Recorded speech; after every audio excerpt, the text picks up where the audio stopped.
Good morning, everybody. It is October the 10th, and today we're going to be doing something a little bit different. It is a relative, in the world of artificial intelligence, a relatively slow news day, in that there are no new models, there's no new huge announcement, everything is kind of settled down for the weekend. That kind of tells me that we're probably going to see something big next week, probably Gemini 3, which was rumored to come out yesterday, but it did not. So what we're going to be doing, and it's going to be slightly different, is I'm going to be running through the top resources for learning about artificial intelligence, how to get a steady foundation in how to use AI, and what AI actually is, and then talking about how you can start to build on that foundation, keep up to date with all of the news. So it's going to be a different type of show today.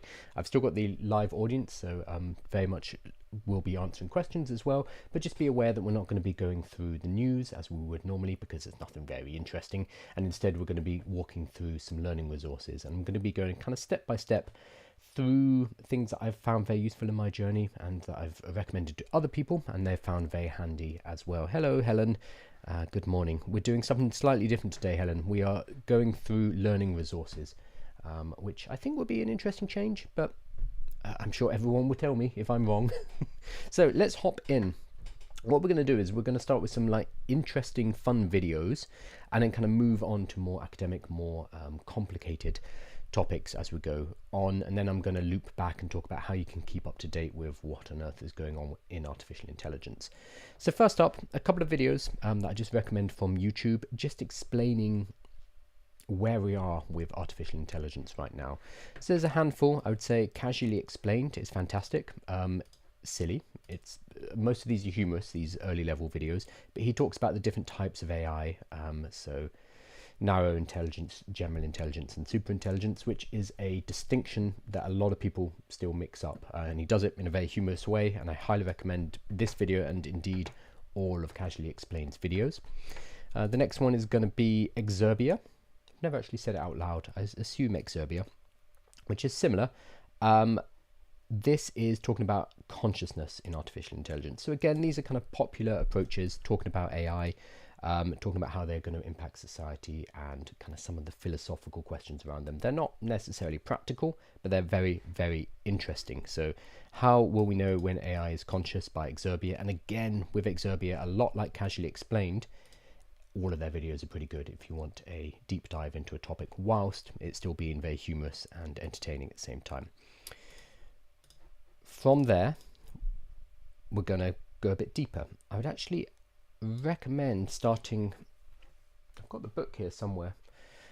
This is probably going to be your first. No, actually, we'll start with the videos. We'll stay with the videos. 3 Blue 1 Brown. So 3 Blue 1 Brown is a YouTuber who talks about mathematics primarily. So if we go over to his channel, most of it is mathematics, but he's got a very good playlist on neural nets. So here, neural networks, he has a full course, which is how many videos? 10 videos. These first few ones here, talking about deep learning, gradient descent, backpropagation calculus. You don't necessarily need to know the calculus, but these videos are extremely good at explaining what's actually happening inside of a large language network.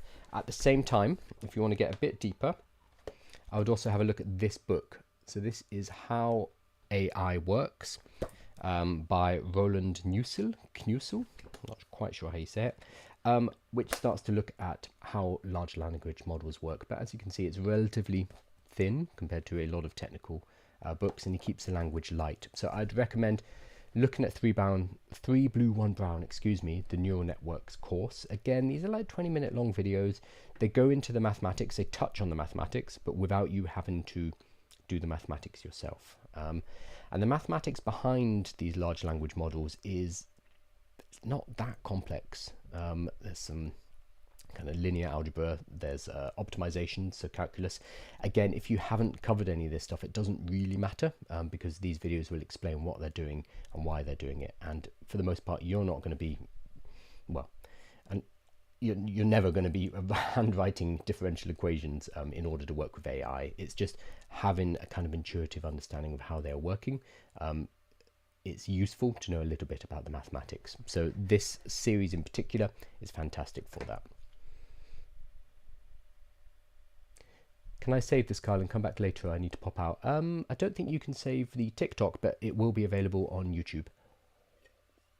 Also, something that I should mention is, because this is a different type of live, I'm not doing the news today, I'm doing learning resources. The newsletter, which will come out on Monday, will have a list of all of these learning resources. So it will act as a guide, basically a reference guide. So make sure you subscribe to the newsletter and you'll get a big long list, which is going to be an easy way to access all of this. And I'll give you all the links as well. From here, so once you've kind of had a look at 3 Blue 1 Brown, you don't necessarily have to go through the whole course. There's some other ones like this one, LLMs Explained Briefly, which is inside the course. This is a quick large language model is how they can have hundreds of billions of these parameters. I think he has another one. He's got another one that's kind of entry level as well. If you have a look around his site, his YouTube, I'm sure you'll find it. But they're fantastic for getting a grip of what's actually happening inside a large language model. At the same time, I'd have a look at this. So Stephen Wolfram, he created Wolfram Alpha and the Wolfram, is it a programming language? I don't know what you'd call it. It's a way to do mathematics using computers, we'll put it that way.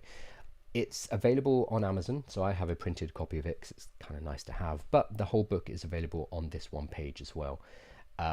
And as you can see, it's quite a long article, but he's walking through, and this came out before ChatGPT. I think he's walking through what a large language model does. No, I'm sorry, 2023. He does talk about ChatGPT.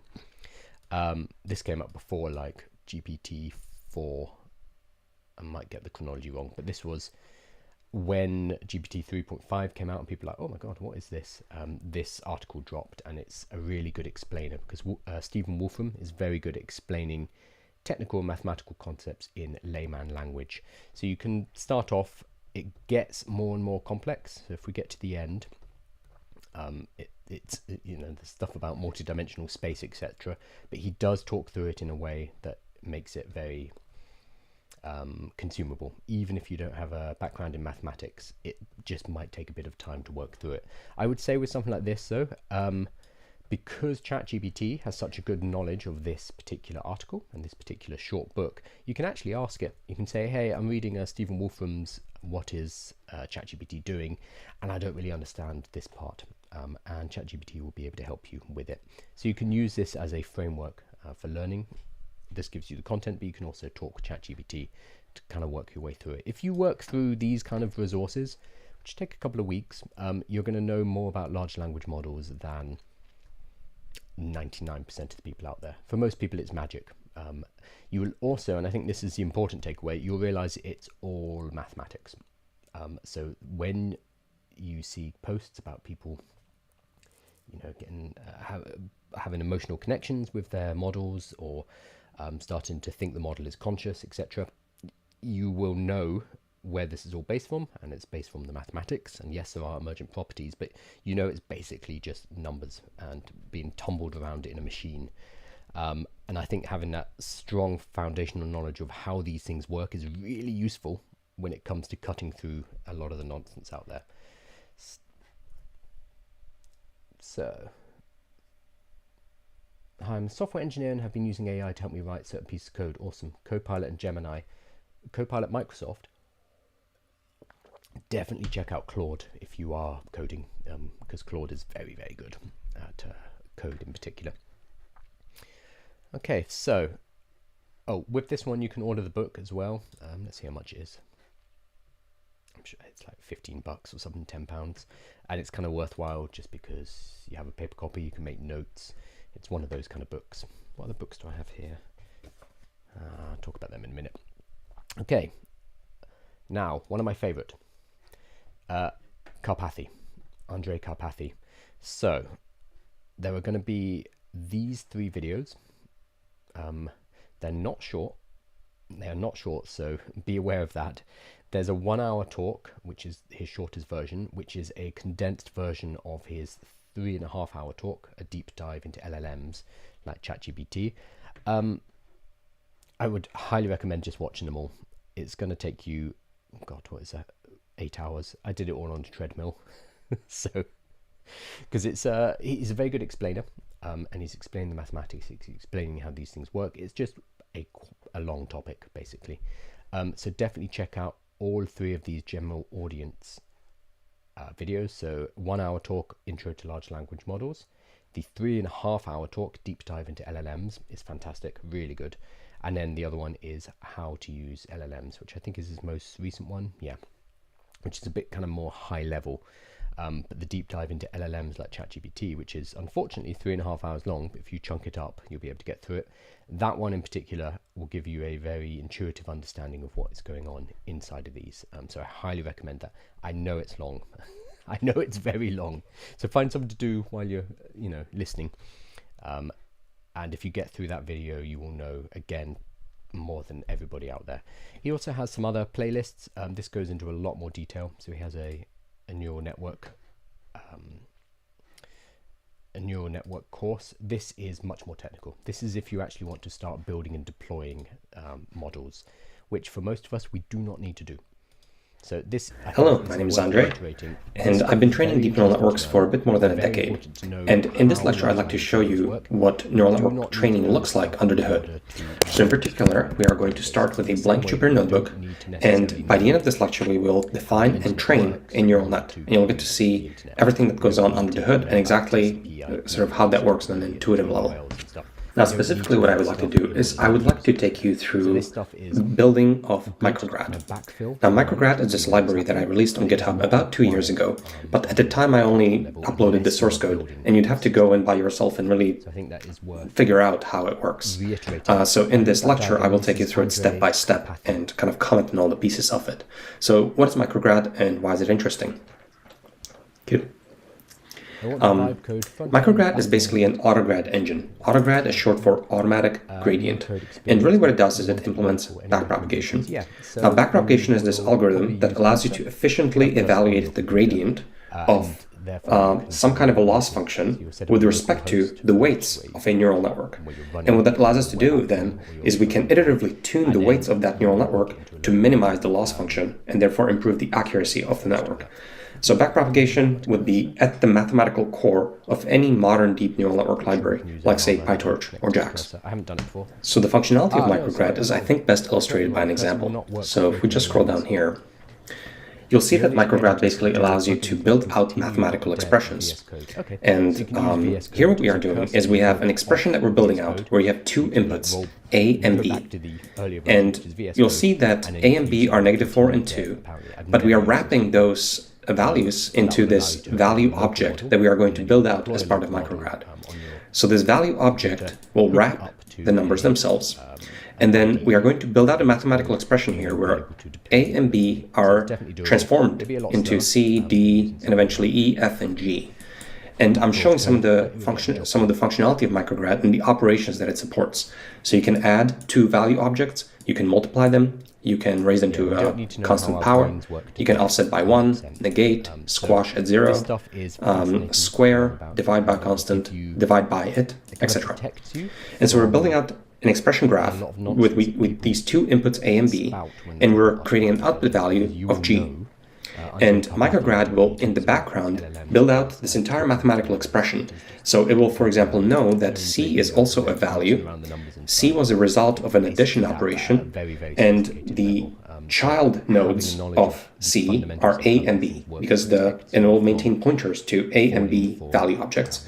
So we'll basically know exactly how all of this is laid out. And then not only can we do what we call the forward pass, where we actually look at the value of G, of course, that's pretty straightforward. We will access that using the... Did not realize that. Thank you, Amir. So apparently I'll keep playing these YouTube videos. How do I mute my whole... That's annoying.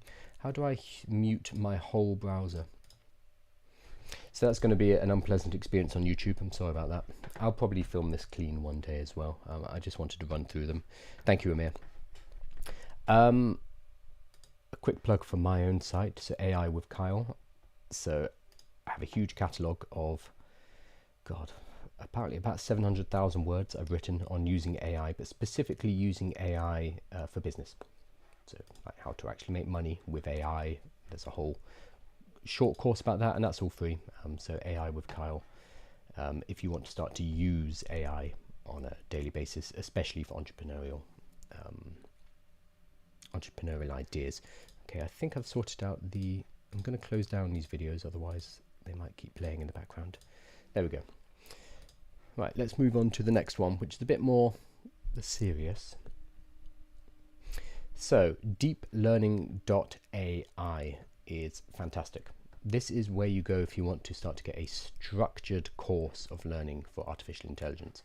I'm going to pull up his courses. It's not just Andrew, but he started it. So there's going to be a few which are really good. Where are they?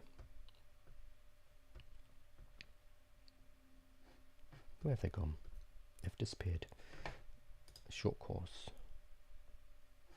Okay, the ones I wanted to recommend. There we go. Generative AI for everyone. This is a run through of the basic concepts in AI. It's quite slow, but I would say it's highly valuable to work through. There's another one called AI for everyone, which I'm not seeing, but generative AI for everyone. This one is probably going to be more relevant because generative AI is the type of AI we are using on a daily basis for the most part. So I definitely recommend generative AI, but this site is just absolutely full of courses. So they will try to get you to pay. Let me see if I can show you what that looks like. So AI Python for beginners, you can enroll for free, but what it's going to do is going to take you over to, oh, no it didn't even take us to Coursera. Okay, I think he's split with Coursera. It used to take you to Coursera, and then Coursera would try to get you to pay, and you'd have to look down below and there'd be the free version, which you'd be able to enroll in the audit. You'd be able to audit the course and not pay. It looks like Andrew has pulled it off Coursera because that was very annoying. I'm not sure if that had anything to do with it, but they're now self-hosting all of their courses. So nice and easy. So everything is free in that case. Generally, with some of them, if you want a certificate, I think you can pay. But this one's great.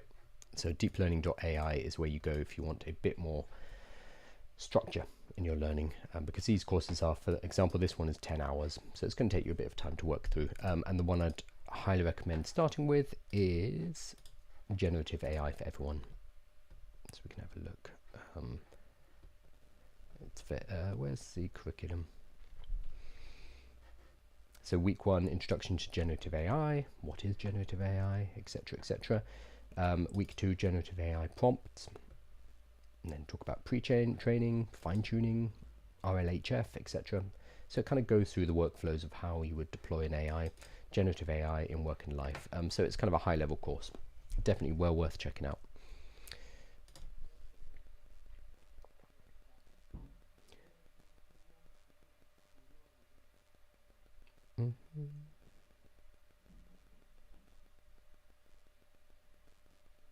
If I vibe code through Claude, does that mean the content will be in the cloud? So yeah, you cannot deploy Claude locally. Anthropic do not have any open source models that you can deploy on your own system. So yes, when you're using Claude, the information is going back and forward between your computer, your interface, and Anthropic servers. There's no way around that with Claude in particular. I can't think of a way to run Claude locally. So yes, it will go to their servers. Whether it's visible by the company is kind of a different question. They will train. Well, it depends on what model it depends what kind of plan you're on, but they will generally train on your data. With the API though, they won't train on it because it's just for inference. But so it's a question of how much you actually care about that. If you want your data to be 100% private and 100% secure, you've got to run locally. So that would not work with Claude.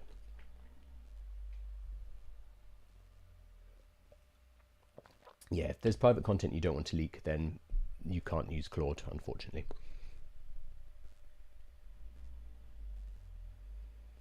Yeah, Jack is 100% right there. If it's sensitive private data, don't put it in Claude or ChatGPT. Okay, moving on to some other.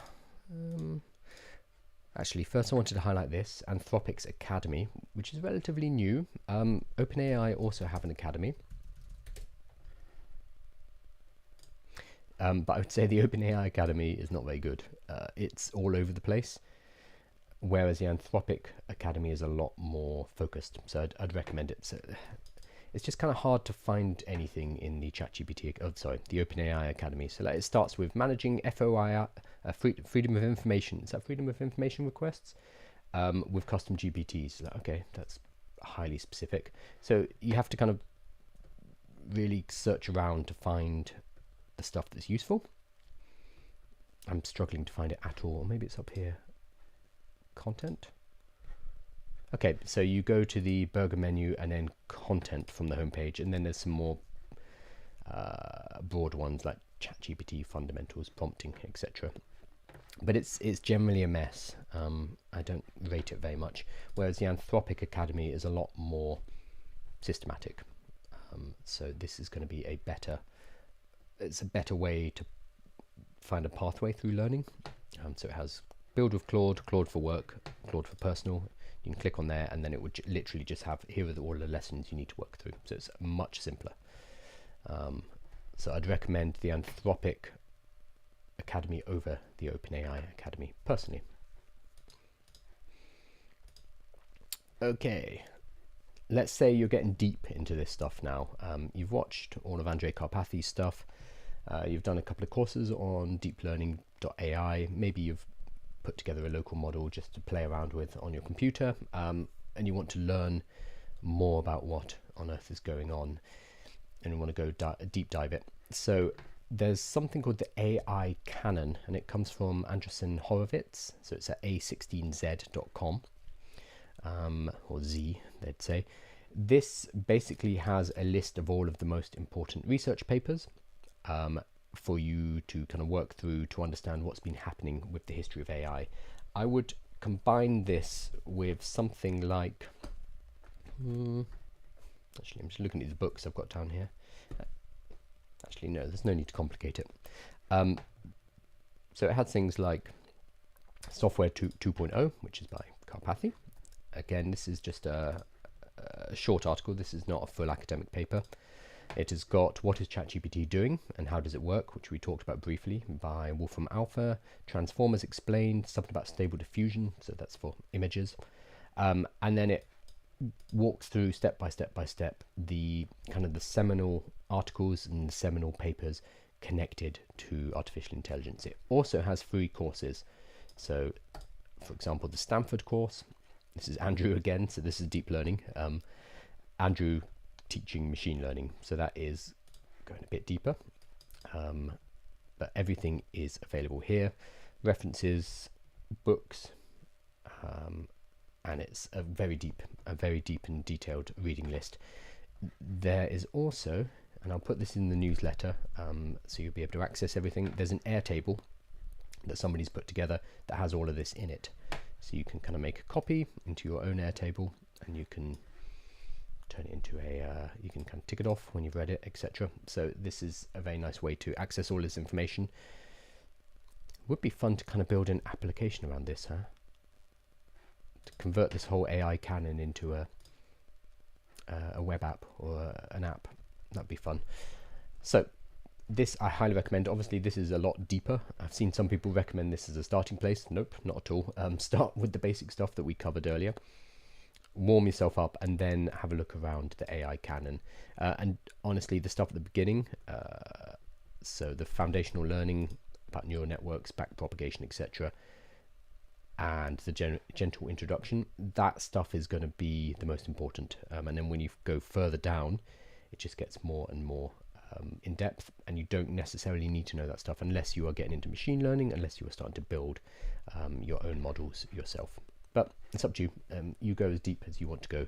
It's an endless rabbit hole if you really want to go further down.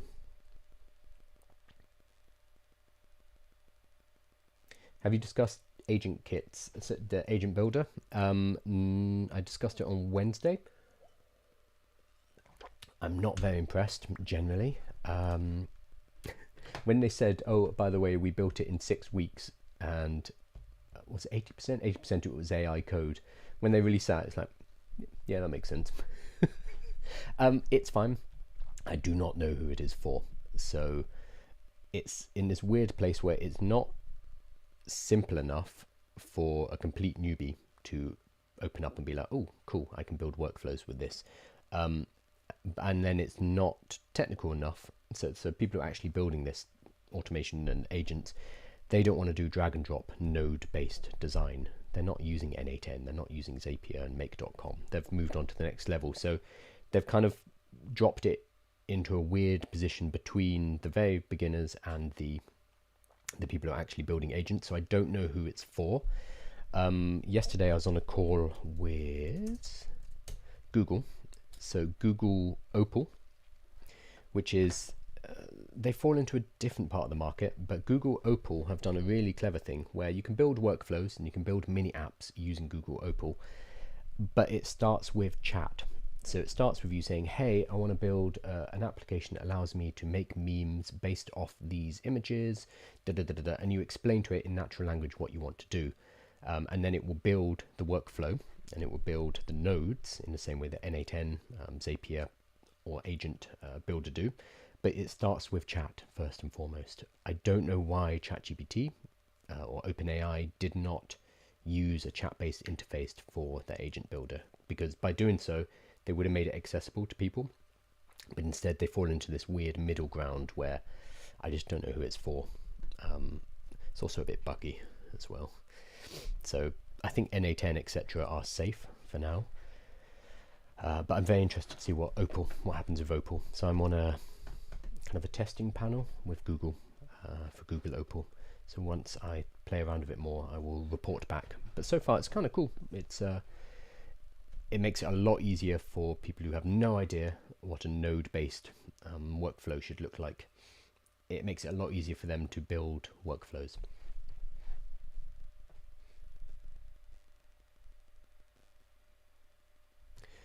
Okay, and now let's move on to how the hell do you keep up to date with what is happening in the world of artificial intelligence. Okay, first up, there is my live show that I do every day. I try to cut through some of the noise. So even on days like today, when there isn't any real news, I'm not just going to sit here and make stuff up and pretend things are important. I'm doing something else instead. Because when there isn't important news, there isn't important news, and that happens sometimes. So I'm trying to cut through the noise, because there's a huge amount of noise. And this is why you also don't hear me saying, RIP Canva, there's a new AI in town that kills Canva, blah, blah, blah. Nonsense. So there's only a few people who are like that, who really cut through the noise and give you what the signal is. And so I'm going to give you a couple. So Nate B. Jones, the greybeard of AI, a lovely guy as well. He has a Substack. So you can find his stuff on TikTok. So he talks about AI on TikTok. He's got 400,000, good God, 400,000 fans over on TikTok. And he does these videos every day where he just talks to camera about what's going on, and pretty much everything he says is pure signal. So I highly recommend following him over on TikTok. If you want to go a bit deeper, he has a Substack, which he writes every single day, which is amazing. And again, it's more in depth, and it's more Nate. If you like his TikToks, you'll love his Substack. So highly recommend his work. He's also done a rebrand recently, which is very cool. Using his glasses and his beanie, but no beard, interestingly. Second one up is Ethan Mollick. So Ethan is mainly on Twitter and LinkedIn. So I put him up on LinkedIn. That's where he posts. So again, go and check out his stuff there. He's also written a book called Co-Intelligence, which I highly recommend. It's hard to recommend books about AI because they go out of date so quickly. And I've got so many books where you really read them, like this one, Basic AI, good book, very good book. But you read through and I think the last chapter is about, there's something called ChatGPT on the horizon. That looks interesting. So even by being a couple of years old, your books become out of date. Is it this one? Or maybe it's this one. No, this one is the one that it talks about the rumbling of ChatGPT on the horizon. So this is The Road to Conscious Machines by Michael Woolridge. But Ethan Mollick's co-intelligence is genuinely useful because it doesn't talk about model specifics. It just talks about humans' relationships with artificial intelligence and how we need to use them as a co-intelligence. So it's a very good book on understanding how we should think about AI.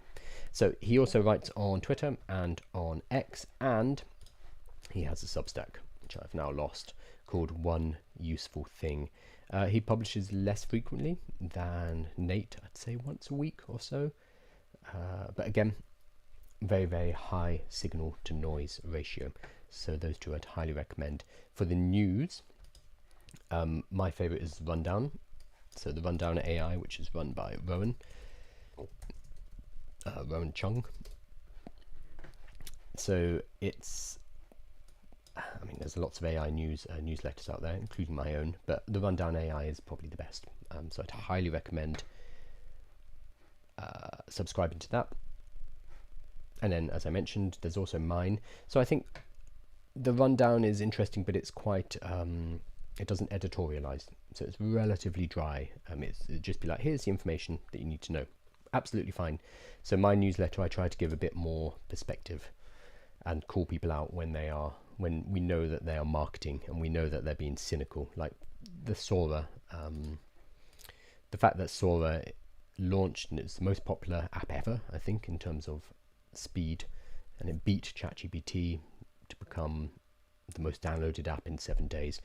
But then they reined back the creative controls. Oh, sorry, they reined back the creativity and they stopped you using IP. They stopped you doing certain videos. You couldn't have Sam Altman eating Pikachu, for example.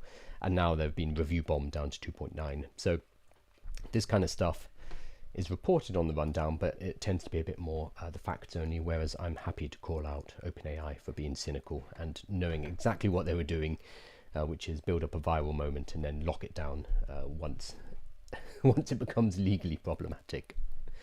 So you can subscribe to my newsletter, link in the bio.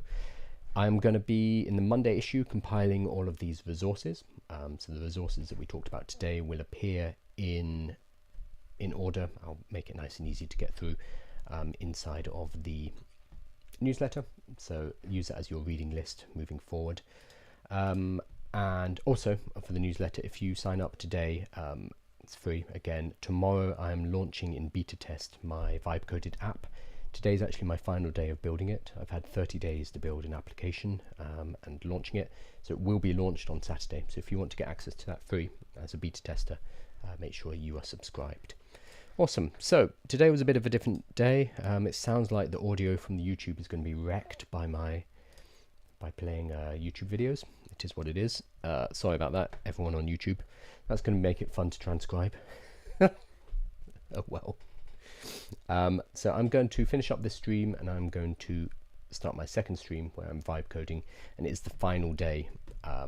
30 days of building in Lovable, building a new product and launching it tomorrow. So join me there on that next stream as well. Cool. Thank you so much, everybody, and have a lovely weekend.